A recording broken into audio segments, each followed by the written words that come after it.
పార్టీకి హ్యాండ్ ఇవ్వడం, ఆ తర్వాత ఆ పార్టీ అడ్రస్ కూడా కష్టంగా మారడం, ఇదే ట్రెండ్ నడుస్తోంది దేశ రాజకీయాల్లో ఇప్పుడు. దశాబ్దన్నర బెంగాల్ను ఏలిన దీదీ పార్టీ పరిస్థితి అలానే ఉండగా ఇప్పుడు మహారాష్ట్రలోని అలాంటి సీనే కనిపిస్తోంది.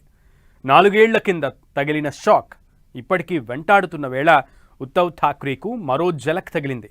ఆయన పార్టీ నుంచి 6 ఎంపీలు షిండే వర్గంలోకి జంపు కొట్టబోతున్నారు. మరి ఇప్పుడు ఏం జరగబోతోంది? ఎలాంటి మలుపులు కనిపించబోతున్నాయి? మహారాజకీయం మార్పు దిశగా వెళ్తోందా?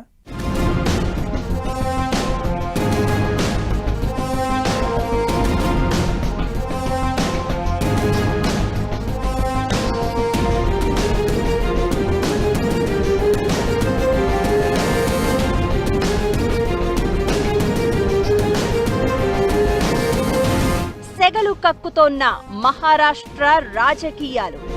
ఎంపీల హ్యాండ్, ఉద్ధవ్ ఠాక్రేకు భారీ షాక్. ఉద్ధవ్ టీం నుంచి షిండే వర్గానికి 6 ఎంపీలు.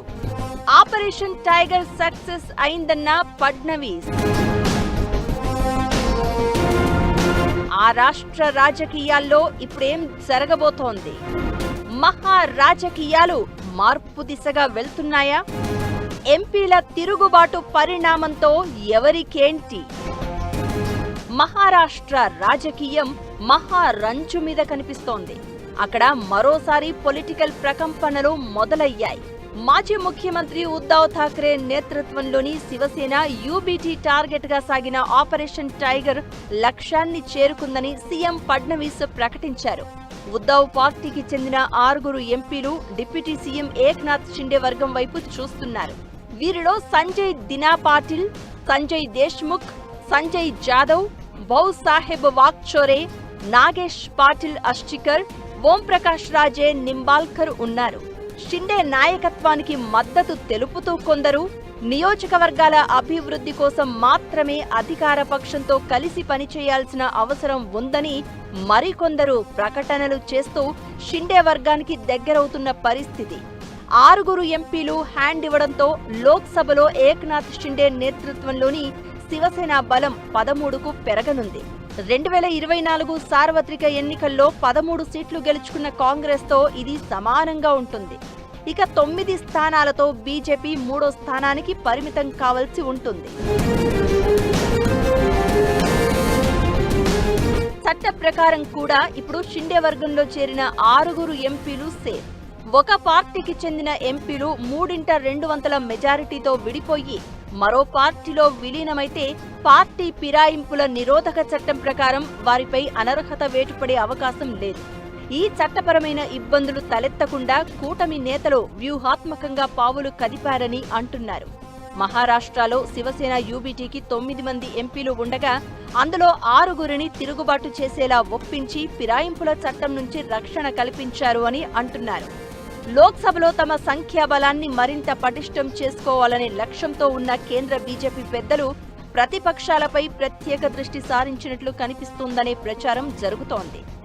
గతంలో మహారాష్ట్రలో శివసేన ఎన్సీపీలను 2గా చీల్చిన తరహాలోనే ఇప్పుడు ఆపరేషన్ టైగర్ పేరుతో మరోసారి శివసేన యూబీటీలో చీలికను తీసుకురావడం ద్వారా తన రాజకీయ పట్టును మరింత పెంచుకుందనే అభిప్రాయాలు వినిపిస్తున్నాయి.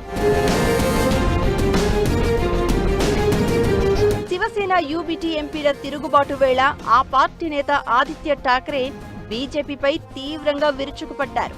రాజ్యాంగాన్ని మార్చేందుకు అవసరమైన ఓట్లను పార్లమెంటులో సాధించే లక్ష్యంతోనే శివసేన యూబీటీ ఎంపీలు, ఎమ్మెల్యేలను కమలం పార్టీ విడదీస్తోందని ఆరోపించారు.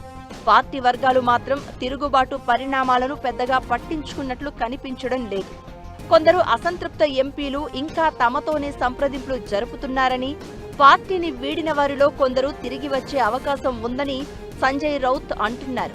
శివసేన యూబీటీ బలహీన పడలేదని, కార్యకర్తల మద్దతు తమకే ఉందని స్పష్టం చేశారు.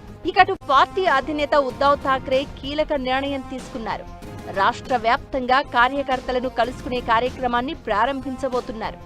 ఇందులో రెబల్ ఎంపీల నియోజకవర్గాలు కూడా ఉన్నాయి. జూన్ 27న యావత్మాల్ పర్యటనతో ప్రచారాన్ని ప్రారంభించి విదర్భలోని వాషిం, మరాఠ్వాడా ప్రాంతంలోని హింగోలిని సందర్శిస్తారని, ఆ తర్వాత 28న పర్భాని, ధరాసివ్లో, జూన్ 29న షిరిడీని సందర్శిస్తారని పార్టీ వర్గాలు చెప్తున్నాయి. 2022లో జరిగిన శివసేన చీలిక తర్వాత మహారాష్ట్ర రాజకీయాలు పూర్తిగా మారిపోయాయి. అప్పట్లో ఏక్నాథ్ షిండే నేతృత్వంలో పెద్ద ఎత్తున ఎమ్మెల్యేలు తిరుగుబాటు చేయగా, ఇప్పుడు అదే తరహాలో ఎంపీల స్థాయిలోనూ వలసలు కొనసాగడం రాజకీయ ప్రాధాన్యత సంతరించుకుంది. ఈ తాజా చేరికలతో మహారాష్ట్రలో షిండే వర్గం మరింత బలోపేతం అవుతూ ఉండగా, ఉద్ధవ్ ఠాక్రే వర్గం ముందు కొత్త సవాళ్లు నిలిచే అవకాశాలు ఉన్నాయి. త్వరలో రాష్ట్రంలో స్థానిక సంస్థలు, మున్సిపల్ కార్పొరేషన్ ఎన్నికలు జరగనున్నాయి. దీంతో ప్రస్తుత తిరుగుబాటు పరిణామాలు మహారాష్ట్ర రాజకీయ సమీకరణాలపై భారీ ప్రభావం చూపే అవకాశం ఉందనే అభిప్రాయాలు వినిపిస్తున్నాయి. 6 ఎంపీల చేరికతో పాటు రాష్ట్రంలో స్థానిక సంస్థల ఎన్నికలు, పార్టీ విస్తరణపై కూడా షిండే దృష్టి సారిస్తున్నారు. గ్రామీణ ప్రాంతాల్లో పార్టీని బలోపేతం చేయడం, సంస్థాగతంగా విస్తరించడం ఆయన ప్రధాన లక్ష్యంగా కనిపిస్తోంది. ఎంపీల తిరుగుబాటు మహారాష్ట్ర రాజకీయాల్లో పార్టీ బలాబలాలను మరోసారి మార్చే అవకాశముంది. బీజేపీ, శివసేన, షిండే వర్గం మధ్య సంబంధాలు కొత్త దశకు చేరే సూచనలు కనిపిస్తున్నాయనే చర్చ జరుగుతోంది. షిండే, ఫడ్నవీస్ మధ్య అభిప్రాయ భేదాలు నడుస్తున్నాయనే గుసగుసలు ఇప్పటికే వినిపిస్తున్నాయి. ఇకటు కేంద్ర మంత్రివర్గంలో షిండే వర్గానికి మరింత ప్రాధాన్యం లభించే అవకాశాలు ఉన్నాయనే ప్రచారం జరుగుతోంది. ఇలాంటి పరిస్థితుల్లో మహాయుతి కూటమిలో ఎలాంటి పరిణామాలు చోటు చేసుకుంటాయనేది ఆసక్తి రేపుతోంది. ఇదంతా ఎలా ఉన్నా ప్రస్తుత చేరికలు 2029 ఎన్నికల వ్యూహంలో షిండేకు మరింత బలం చేకూర్చడం ఖాయం. 4 ఏళ్ల నాటి చీలిక శివసేనను అతలాకుతలం చేయగా, ఇప్పుడు మరో తిరుగుబాటుతో ఏం జరగబోతోంది? మహారాష్ట్ర పాలిటిక్స్లో నెక్స్ట్ ఏంటి అనే చర్చ నడుస్తోంది. ఇప్పుడు తగిలిన షాక్ నుంచి కోలుకోవడం ఉద్ధవ్ ఠాక్రేకు సాధ్యమేనా? ఇక మహారాష్ట్రలో నెక్స్ట్ టార్గెట్ ఎన్సీపీనేనా? శరద్ పవార్కు కూడా సవాళ్లు తప్పవా? అదే జరిగితే మహారాష్ట్ర ముఖ చిత్రం ఎలా మారిపోయే ఛాన్స్ ఉంది? రాజకీయ వర్గాల్లో జరుగుతున్న చర్చ ఏంటి?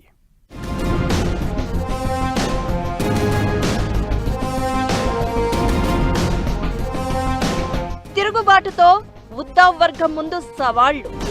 షాక్ నుంచి ఉద్ధవ్ బయటకు వచ్చే ఛాన్స్ ఉందా?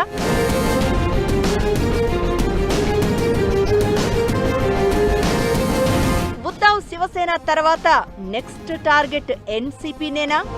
ఎన్సీపీలో చీలికలేనా? శరద్ పవార్కు సవాళ్లు తప్పవా? మహారాష్ట్ర రాజకీయ ముఖ చిత్రం ఎలా మారనుంది?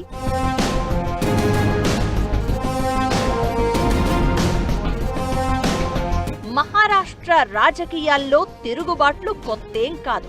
మహావికాస్ అఘాడీ కూటమి ఏర్పాటు నుంచి జరుగుతున్న పరిణామాలు విపక్షాల సమీకరణాలను పూర్తిగా మార్చేశాయి. షిండే, అజిత్ పవార్ తిరుగుబాట్లతో అప్పట్లో శివసేన, ఎన్సీపీ చీలిపోగా, ఇప్పుడు ఉద్ధవ్ ఠాక్రే నేతృత్వంలోని శివసేన యూబీటీలో మరో తిరుగుబాటు జరిగింది. దీంతో ఇప్పుడు ఉద్ధవ్ పార్టీ పరిస్థితి ఏంటి? ఆయన రాజకీయ భవిష్యత్తు ఎలా ఉండబోతోందనే చర్చ దేశవ్యాప్తంగా వినిపిస్తోంది. 2024 ఎన్నికల్లో చాలా కష్టపడి ఉద్ధవ్ పార్టీ 9 స్థానాలు గెలుచుకుంది. ఇప్పుడు అందులో 6 ఉద్ధవ్ను వీడి షిండే గూటికి చేరారు. ఈ పరిణామంతో ఉద్ధవ్ శిబిరంలో కేవలం 3 ఎంపీలే మిగిలారు. ఇదే ఇప్పుడు చర్చకు దారితీస్తోంది. రాజకీయాలు ఎప్పుడూ సంఖ్యాబలం ఆధారంగానే నడుస్తాయి. ఈ భారీ చీలికతో మహావికాస్ అఘాడీ కూటమిలో ఉద్ధవ్ ఠాక్రే పవర్ గణనీయంగా పడిపోవడం ఖాయం. ఉద్ధవ్ బలం తగ్గుతూ ఉండడంతో మహారాష్ట్రలో కాంగ్రెస్ బడాభాయ్ పాత్రలో కనిపించే ఛాన్స్ ఉంది. దీంతో రాజకీయంగా ఆయన అడుగులు ఎలా ఉంటాయనేది ఆసక్తి రేపుతోంది. అటు బీజేపీతో మళ్లీ జతకట్టే దారులు కూడా ఉద్ధవ్కు ప్రాంతీయంగా, రాజకీయంగా పూర్తిగా మూసుకుపోయాయి. కూటమిని వీడితే ఆయనకు మరో ప్రత్యామ్నాయం లేదనే విషయం కాంగ్రెస్, శరద్ పవార్కు బాగా తెలుసు. దీంతో మిత్రపక్షాలు పెట్టే షరతులకు లొంగిపోవాల్సిన పరిస్థితి ఉద్దవ్కు ఏర్పడిందనే అభిప్రాయాలు వ్యక్తమవుతున్నాయి. ఇప్పటికే పార్టీ పేరు గుర్తును కోల్పోయిన ఉద్దవ్కు ఈ రెండో తిరుగుబాటు కోలుకోలేని దెబ్బ అనే వాదనలు వినిపిస్తున్నాయి. ఫండ్ మేనేజర్లు, బూత్ స్థాయి నాయకులు షిండే వైపు మళ్లడంతో ఉద్దవ్ రాజకీయాన్ని మళ్లీ జీరో నుంచి ప్రారంభించాల్సి వస్తుందనేది మరికొందరి ఒపీనియన్. జనాల్లో ఉన్న సానుభూతిని ఎంతవరకు ఓట్లుగా మార్చుకోగలరు అనే ఏకైక అంశంపైనే ఆయన రాజకీయ భవిష్యత్ ఆధారపడి ఉంటుంది. అయితే ఇప్పుడు ఆయన ప్రారంభించబోయే యాత్రకు ఎలాంటి రెస్పాన్స్ రాబోతుందనేది సర్వత్రా ఆసక్తి రేపుతోంది. శివసేన యూబీటీ అయిపోయింది.